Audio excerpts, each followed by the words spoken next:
और mensuration class 10th में लगभग 10 मार्क्स से क्वेश्चन आते हैं इसमें। मेंसुरेशन में इसमें 2 पार्ट पढ़ना होता है, एरिया रिलेटेड टू सर्कल और दूसरा है सरफेस एरिया एंड वॉल्यूम। तो सरफेस एरिया एंड वॉल्यूम से 5 मार्क्स से क्वेश्चन आते हैं। और सरफेस एरिया में जो क्लास 10th में है वो है combination of solids. Class 9th में आपने पढ़ा है इन सॉलिड्स के बारे में, तो यहाँ पहले हम क्लास 9th की कुछ चीज़ें जो रिवाइज करेंगे।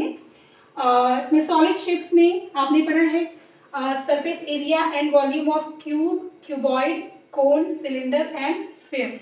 क्यूब का जो लेटरल सरफेस एरिया होता है वो होता है 4a² और टोटल सरफेस एरिया होता है 6a²। क्यूब में 6 फेसेस होते हैं, तो 6 वो स्क्वायर वाले शेप के होते हैं, इसलिए क्यूब का जो टोटल सरफेस एरिया है वो है 6a² और क्यूब का वॉल्यूम होता है a³।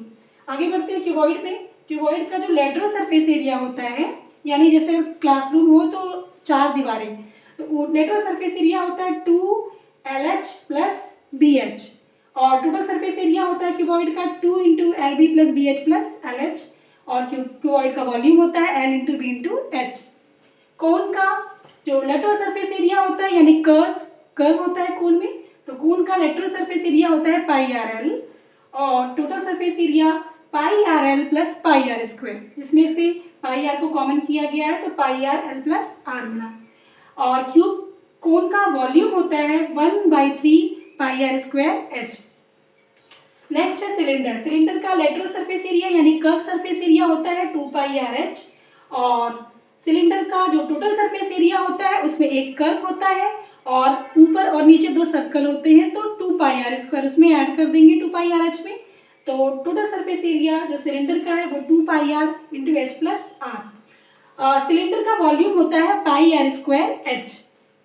नेक्स्ट है स्फीयर। स्फीयर का कर्व सरफेस एरिया होता है 4πR² और स्फीयर का वॉल्यूम होता है 4/3 πR³।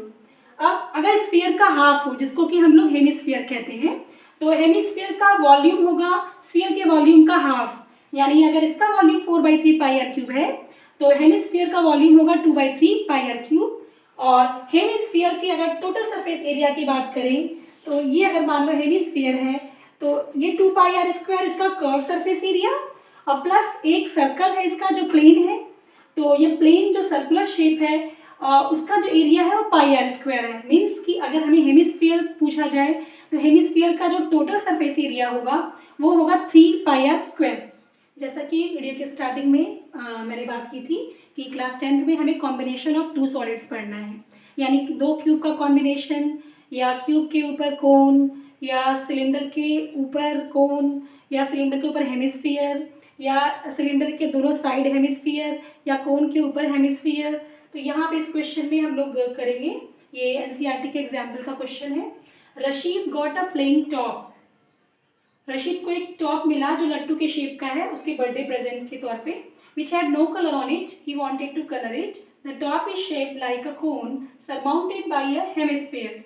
The entire top is 5 centimeter in height and diameter of the top is 3.5 centimeter. Find the area he had to color. तो रशीद को जो बर्थडे प्रेजेंट मिला वो कुछ इस टाइप का था, एक कोन है, उस कोन के ऊपर एक हेमिस्फीयर है,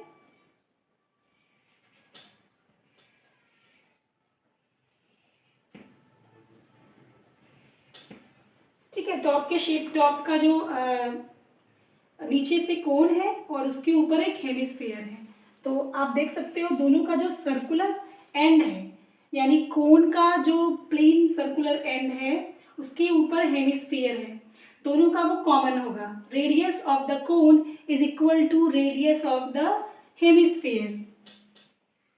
तो यहाँ पे इस क्वेश्चन में हमें 5 सेंटीमीटर हाइट दी हुई है इस टॉय की, तो इस टॉय की